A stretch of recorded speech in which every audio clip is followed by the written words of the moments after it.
Friends, welcome back to the Manzil Bharat. कैसे हैं आप सब? I hope you all are fine. और पूरी मेहनत के साथ आप अपने एग्जाम की प्रिपरेशन कर रहे होंगे। एज यू ऑल नो कि आपका जो जूनियर असिस्टेंट का एग्जाम है हाई कोर्ट का, वो 23 मार्च को होने वाला है जम्मू में, और 17 मार्च को that will be held in the Kashmir. तो उसी से रिलेटेड आज मैं आपके लिए एमसीक्यू लेके आई हूँ। आपके सिलेबस में 10 मार्क का एक पोर्शन है that is job related awareness. तो उसी से रिलेटेड कुछ एमसीक्यूज मैं आज आपके लिए लेके आई हूँ। साइड बाय साइड हमारा जो कंप्यूटर सेशन है, कंप्यूटर के एमसीक्यूज वो चल ही रहे हैं, वो आपको एग्जाम में हेल्प करेंगे। साथ ही हम जीके पे भी, जीके और करंट अफेयर्स पे जो है उस पर भी एमसीक्यू सॉल्व करेंगे, ताकि एग्जाम तक आपके अच्छे से प्रैक्टिस हो जाए। क्योंकि आपका जो एग्जाम है वो OMR बेस्ड होने वाला है, और एमसीक्यू सॉल्व करना is a very important portion of your preparation. तो बिना समय गवाते हुए बढ़ते हैं पहले क्वेश्चन की तरफ। पूछा जा रहा है कि भारत के पहले चीफ जस्टिस कौन थे। तो ध्यान से क्वेश्चन पढ़ना है, जल्दबाजी में ये ना देखें कि जम्मू एंड कश्मीर के हाई कोर्ट का एग्जाम है तो जम्मू कश्मीर के चीफ जस्टिस पूछे गए हैं। भारत के चीफ जस्टिस भी पूछे जा सकते हैं। तो भारत के चीफ जस्टिस पहले कौन थे? Justice K Subbarao, justice Harilal, J Krishnadas Kania, justice M Patanjali Sastri, या जस्टिस S रामास्वामी। तो करेक्ट आंसर है हमारा option number B, justice Harilal Kania. बढ़ते हैं अगले क्वेश्चन की तरफ। Which article of Indian Constitution guarantees the right to constitutional remedies? तो भारत के संविधान में हमें भारत के नागरिकों को कुछ मौलिक अधिकार दिए हैं।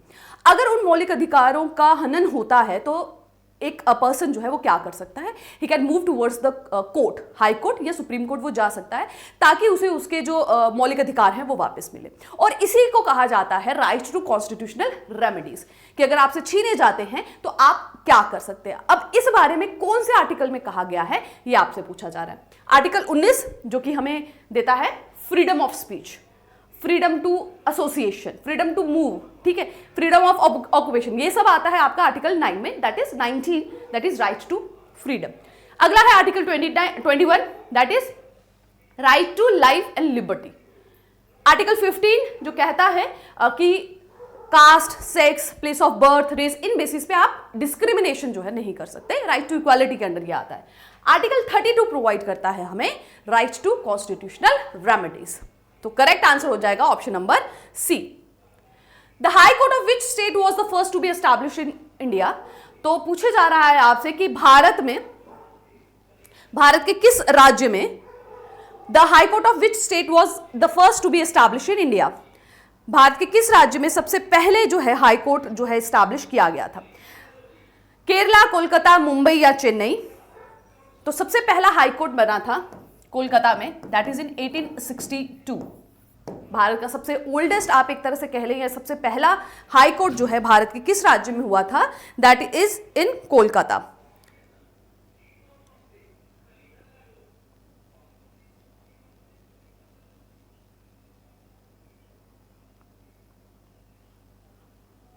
ओके, बढ़ते हैं आगे। What is the age for retirement of जज ऑफ हाई कोर्ट? तो हाई कोर्ट के जज की रिटायरमेंट एज क्या होती है? 62, 65, 60 या 58? तो हाई कोर्ट और सुप्रीम कोर्ट के जजेस की जो रिटायरमेंट एज होती है उसमें डिफरेंस होता है। 62 इज फॉर हाई कोर्ट जजेस and 65 is for supreme court जजेस। याद रखिएगा। हु अपॉइंट्स द जजेस ऑफ द हाई कोर्ट? तो हाई कोर्ट के जो जजेस हैं उन्हें अपॉइंट कौन करता है? नियुक्ति की बात हो रही है। तो जज चाहे सुप्रीम कोर्ट का हो या हाई कोर्ट का, उन दोनों को ही अपॉइंट करने का काम जो है वो प्रेसिडेंट ऑफ इंडिया का होता है। ऑल्दो जब हाई कोर्ट के जजेस को अपॉइंट करना होता है तो they are appointed in consultation with the governor of that state. तो जिस भी स्टेट में वो हाई कोर्ट है, उनके जो गवर्नर है, उनकी कंसल्टेशन के बाद ही जो वहाँ के जजेस की जो है वो नियुक्ति की जाती है। अगर जूनियर जजेस की करनी हो तो चीफ जस्टिस की भी कंसल्टेशन जो है वो ली जाती है, ठीक है। Which language is primarily used for the proceeding in Indian courts? तो भारत के कोर्ट्स में, भारत के न्यायालयों में जो कार्यवाही की जाती है उसमें किस भाषा का उपयोग किया जाता है ये पूछा जा रहा है। सो जो भी आप देखेंगे कि जो भी वर्डिक्स निकलते हैं, जजमेंट होती है, वो किस लैंग्वेज में आपके सामने लाई जाती है? हिंदी, इंग्लिश, बंगाली या मराठी? सो जो भी कोर्ट की प्रोसीडिंग्स है that is in the English language. What is the jurisdiction of the high court? Jurisdiction का मतलब है कि दायरा हाई कोर्ट जो है वो किस किस तरह के केसेस की जो है वो सुनवाई कर सकता है, ये आपसे पूछा जा रहा है। पहले है ओरिजिनल जुरिस्डिक्शन। तो ओरिजिनल केसेस मतलब ऐसे केसेस जो डायरेक्टली आप हाई कोर्ट के पास जा सकते हैं उनकी सुनवाई के लिए। तो हाई कोर्ट जिस भी राज्य में है, जिस भी राज्य की जो दायरे के अंदर वो आता है, एक हाई कोर्ट जो है वो 2 से ज़्यादा राज्यों को भी कवर कर सकता है। जैसे हमारा जो हाई कोर्ट है वो लद्दाख को भी इंक्लूड करता है, 2 यूटी के अंडर आता है। तो जिस जिस यूटी या जो स्टेट जो है उसके अंडर आती है, वहाँ पे जो ओरिजिनल केसेस हैं, जो भी आप सिविल केसेस हों या क्रिमिनल केसेस हों, डायरेक्टली हाई कोर्ट के पास जा सकते हैं। ठीक है, डाउरी, मैरिज से रिलेटेड या इनहेरिटेंस, कोई भी केसेस हो, डायरेक्टली जो उस स्टेट से बिलोंग करते हैं। ऐसा नहीं है कि आप मुंबई के हाई कोर्ट में जाकर आप कैलकाटा का केस दायर कर रहे हैं, नहीं, वो उसी पर्टिकुलर एरिया में जो हुए होंगे वो केसेस ओरिजिनल जुरिसडिक्शन वहां पे आ जाती है। देन आगे अपीलिएट जुरिसडिक्शन। जब भी आप किसी जजमेंट से सेटिस्फाइड नहीं है तो you move towards the higher court. तो हाई कोर्ट के पास भी अपीलिएट जुरिसडिक्शन है। डिस्ट्रिक्ट कोर्ट्स के जो भी केसेस होते हैं, जिस राज्य में वो हाई कोर्ट है, वहां के डिस्ट्रिक्ट्स में जो भी डिस्ट्रिक्ट कोर्ट्स में जो भी केसेस हैं, उसकी अपील जो है आप हाई कोर्ट में कर सकते हैं, उस रिस्पेक्टिव हाई कोर्ट्स में कर सकते हैं। तो अपीलेट भी हो गया, ठीक है। और हाई कोर्ट की फर्दर आप अपील कहाँ कर सकते हैं? You can move towards the supreme court. Then comes the writ jurisdiction. तो रिट जुरिसडिक्शन क्या होगी? जो हम बात कर रहे थे, कॉन्स्टिट्यूशनल रेमेडीज की बात की गई है। कॉन्स्टिट्यूशनल रेमेडीज में आर्टिकल 32 में कहा गया है कि जब भी आपके जो फंडामेंटल राइट्स हैं आपसे छीने जाते हैं तो आप सुप्रीम कोर्ट में जा सकते हैं। सुप्रीम कोर्ट रिट्स इशू कर सकता है और डायरेक्ट कर सकता है गवर्नमेंट को या पब्लिक अथॉरिटीज को या कि आपको आपके फंडामेंटल राइट्स वापस दिए जाए। उसी तरह से हाई कोर्ट के पास भी वो पावर है अंडर आर्टिकल 226। आर्टिकल 226 के अंडर जो है हाई कोर्ट भी रिट इशू कर सकता है और आप हाई कोर्ट में भी मूव कर सकते हैं अगर फंडामेंटल राइट्स की वायलेशन हो। सो हमारे लिए सही आंसर हो जाएगा ऑल ऑफ द अबव। ये सारी की सारी जुरिसडिक्शन जो है वो हाई कोर्ट के अंडर आती है। Which part of the Indian constitution deals with the judiciary? ठीक है, आपसे पूछ रहे हैं कौन सा जो पार्ट है, which part of the Indian constitution deals with the judiciary? न्याय व्यवस्था जो है वो हमारे संविधान के कौन से पार्ट के अंडर आती है?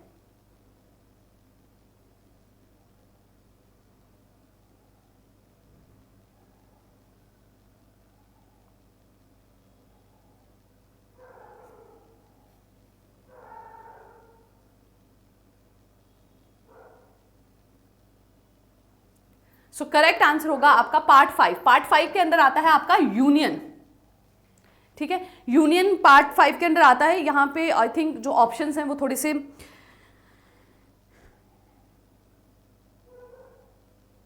मिक्स मैच हो गए, क्योंकि हाई कोर्ट जो है आपका सबऑर्डिनेट कोर्ट्स वगैरह जो है वो पार्ट 6 के अंदर आते हैं। पार्ट 5 के अंदर आपका सुप्रीम कोर्ट आता है जो यूनियन जुडिशरी है। ठीक है, तो इसका आंसर जो 5th और 6th दोनों होंगे। ठीक है, 5th के अंदर आपका द यूनियन के अंदर आपका सुप्रीम कोर्ट आ जाता है। 6th में जब स्टेट एग्जीक्यूटिव स्टेट लेजिस्लेचर की बात की जाती है तो वहां पे सबऑर्डिनेट कोर्ट्स और हाई कोर्ट्स आता है। तो 5 and 6 दोनों ही इसके आंसर होंगे। The high court act was enacted in which year? The high court act was enacted in which year? पूछा जा रहा है आपसे कि भारत में जो हाई कोर्ट का एक्ट है जिसके अंतर्गत हाई कोर्ट्स की एस्टैब्लिशमेंट होना स्टार्ट हुई, वो किस साल में इनेक्ट किया गया? इंडियन हाई कोर्ट एक्ट किस साल में ब्रिटिश पार्लियामेंट द्वारा पास किया गया था? 1858, 1861, 1947 या 1950? तो ये तो आप पहले एलिमिनेट कर सकते हैं पहले से ही, क्योंकि हमने देखा पहला हाई कोर्ट जो कोलकाता में बना है वो वे बिहाइंड बना है, वो बना है जब ब्रिटिश सरकार का यहाँ पर कब्जा था, तो ब्रिटिशर्स का कब्जा था। सो सही आंसर है 1861। इंडियन काउंसिल एक्ट 1861 में बात की गई थी हाई कोर्ट की एस्टैब्लिशमेंट की। विच of the following is not a power of the high court? इसमें से कौन सी जो है हाई कोर्ट की पावर के अंदर नहीं आता? टू इशू रिट्स, तो अभी हमने देखा आर्टिकल 226 के अंदर हाई कोर्ट रिट इशू कर सकता है, तो ये तो है, ये तो एलिमिनेट हो जाएगा। To hear appeals from lower courts, तो अपीलिएट जुरिसडिक्शन के अंदर आता है। डिस्ट्रिक्ट कोर्ट्स का आप केसेस जो है अपील कर सकते हैं, ये भी हो गया।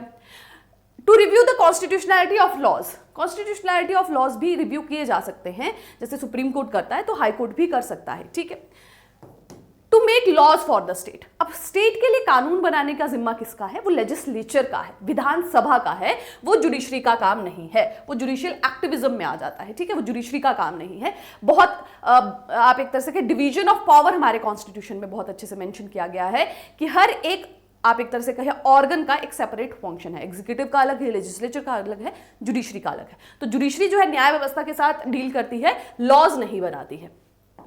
हाँ, लॉज कॉन्स्टिट्यूशन के हिसाब से बने हैं कि नहीं बने हैं उसके ऊपर चेकिंग जरूर की जा सकती है। जैसे आप जानेंगे कि जब जम्मू एंड कश्मीर और लद्दाख को विभाजित किया गया तो उसके अगेंस्ट भी जो है उसके कॉन्स्टिट्यूशनैलिटी पर जो है सुप्रीम कोर्ट में केस किया गया था। ठीक है, तो उस पर वो आप एक तरह से कहें कोर्ट्स कार्रवाई कर सकते हैं बट लॉज नहीं बना सकते। Which of the following is a writ issued by the high court to direct a lower court or authority to perform his duty. तो मैंने जैसे आपको बताया कि रिट्स इशू की जा सकती हैं आर्टिकल 32 और आर्टिकल 226 के अंडर। ठीक है, अब वो इशू करने का क्या मतलब है कि जो भी फंडामेंटल राइट्स आपके वायलेट हुए हैं उनको दोबारा से लागू किया जाए। पब्लिक अथॉरिटीज को ये डायरेक्शन जो है कोर्ट्स दे सकते हैं। तो यहां पूछ रहे हैं कि वो कौन सी रिट है जिसमें हाई कोर्ट डायरेक्ट कर सकता है लोअर कोर्ट को टू परफॉर्म इट्स ड्यूटी, कि वो अपना काम सही तरीके से करें। ठीक है, हेबस कार्पस, सर्सरी, मंडामस या प्रोहिबिशन। तो करेक्ट आंसर है इसका मंडामस। ठीक है, प्रोहिबिशन क्या होता है कि जब कोई लोअर कोर्ट अपने दायरे से बियॉन्ड जाके कोई ऐसे केस की सुनवाई करे जो उनके जुरिस्डिक्शन में नहीं आता, तो हाई कोर्ट उसको सीनियर कोर्ट्स जो हैं वो उसे प्रोहिबिट कर सकते हैं। सर्जरी में क्या करते हैं, वो उन्हें प्रोहिबिट करते हैं अपनी जुरिस्डिक्शन के बियॉन्ड केसेस को हेयर करने पर, और साथ में वो केस जो हैं अपने पास ला सकते हैं कि इसकी हियरिंग अब हाई कोर्ट सुनेगा। ठीक है, हेबस कार्पस का तो मतलब है वी हैव द बॉडी, कि अगर किसी पर्सन को अरेस्ट किया जा रहा है तो उसे उसका रीजन जो है वो पता हो। ठीक है, he knows the body, to have the body. और मंडामस का अगर आप मीनिंग की बात करें तो that is we command. We command जो है इसका मीनिंग होता है। ठीक,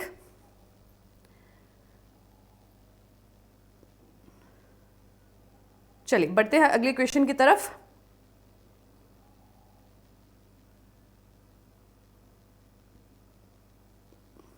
ठीक है, okay. When was the Jammu and Kashmir high court establish? तो जम्मू एंड कश्मीर का हाई कोर्ट कब इस्टैब्लिश किया गया? 1943 में, 1928 में, 1947 में, 1954 में। सो करेक्ट आंसर है इसका 1928 में। 1928 में जो है high court of Jammu Kashmir establish किया गया during the reign of Maharaja Hari Singh. Where is the principal seat of Jammu and Kashmir high court during summer? Summer में, ठीक है, गर्मियों में जो प्रिंसिपल सीट है हाई कोर्ट की वो कहाँ है?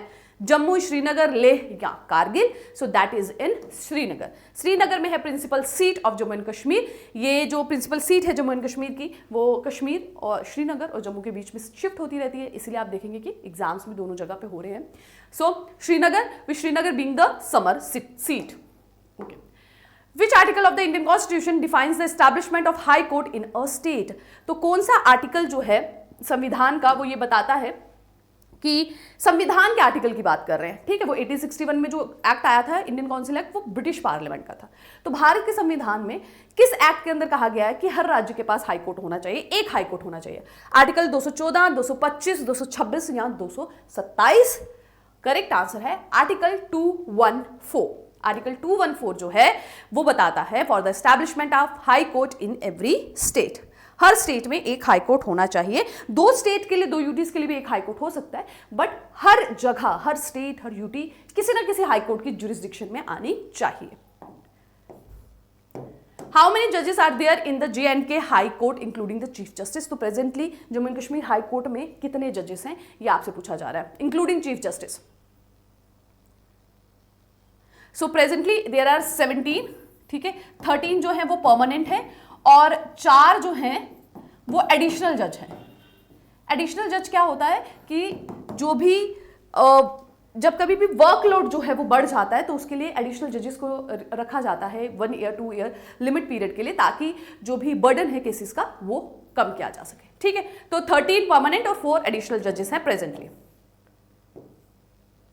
नेक्स्ट है which article of the Indian constitution allow the high court to issue writs? तो ये भी हमने डिस्कस किया, कौन सा आर्टिकल बताता है हाई कोर्ट्स को रिट इशू करने के लिए? आर्टिकल 214, 225, 226 या 227? So that is article 226। Which union territory falls under the jurisdiction of the J&K high court? तो Jammu and Kashmir high court के अंडर कौन कौन सी यूनियन टेरिटरीज आती हैं? Ladakh, Chandigarh, Lakshadweep, Delhi. So that comes Ladakh. Which of the following is the power of the Jammu and Kashmir high court? Jammu and Kashmir high court के अंदर कौन कौन सी पावर आती है? अपॉइंटमेंट ऑफ डिस्ट्रिक्ट जजेस, इंपीचमेंट ऑफ जजेस, granting pardons, review of laws passed by parliament.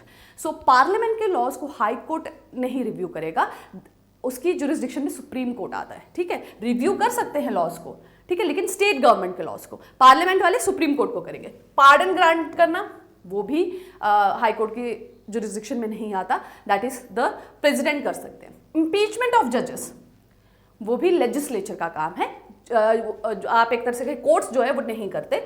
Correct answer हो गया अपॉइंटमेंट ऑफ डिस्ट्रिक्ट जजेस। डिस्ट्रिक्ट जजेस की अपॉइंटमेंट जो है that is done bye the high courts. Who has the power to increase the number of judges in the Jammu and Kashmir High Court? तो Jammu and Kashmir के high court में जितने भी जजेस हैं उनकी संख्या को बढ़ाने का आप एक तरह से कहें पावर किसके पास है? President of India, parliament, governor of J&K या सुप्रीम कोर्ट। सो पार्लियामेंट के पास ये पावर होती है कि वो हाई कोर्ट में, इवन सुप्रीम कोर्ट में भी नंबर ऑफ जजेस को बढ़ा सकते हैं by the act of a parliament. I think this is the last question. Yes. So last question is, which article of the Indian Constitution allows for the impeachment of High Court judges? क्या high court के जजेस की जो impeachment का मतलब होता है कि जजेस को रिमूव करना, उनको उनकी सीट से हटाना, ठीक है। तो उसके लिए ये टर्म यूज की जाती है इम्पीचमेंट, इवन सुप्रीम कोर्ट के जजेस के लिए भी। तो वो जो प्रोसेस है वो पूरा प्रक्रिया जो है कहाँ बताई गई है, बहुत टीडियस सा प्रोसेस होता है। पहले नोटिस भेजा जाता है, फिर उस पर आप एक तरह से कहे पहले इन्वेस्टिगेशन होगी, देन वोटिंग होगी। सो इजीली जजेस को उनकी जगह से नहीं रिमूव किया जाता, और इस पूरे प्रोसेस को इम्पीचमेंट कहते हैं, और उसमें भी स्पेशल मेजॉरिटी चाहिए होती है, ठीक। तो आर्टिकल 121, आर्टिकल 218, आर्टिकल 311 या आर्टिकल 324। सो करेक्ट आंसर है आर्टिकल 218। तो हाई कोर्ट के जजेस की जो इम्पीचमेंट है that is done by 218। So that is it about some job related awareness. आज हमने कुछ जजेस पे बेस्ड क्वेश्चंस को सॉल्व किया, कुछ इंपॉर्टेंट जो आर्टिकल्स थे जो कि जुडिशरी से रिलेटेड थे उनके साथ हमने डिस्कस किया, जिसमें से मे भी क्वेश्चन आपके एग्जाम में पूछा जाए। So that is it from my side. Thank you very much, take care and keep working hard.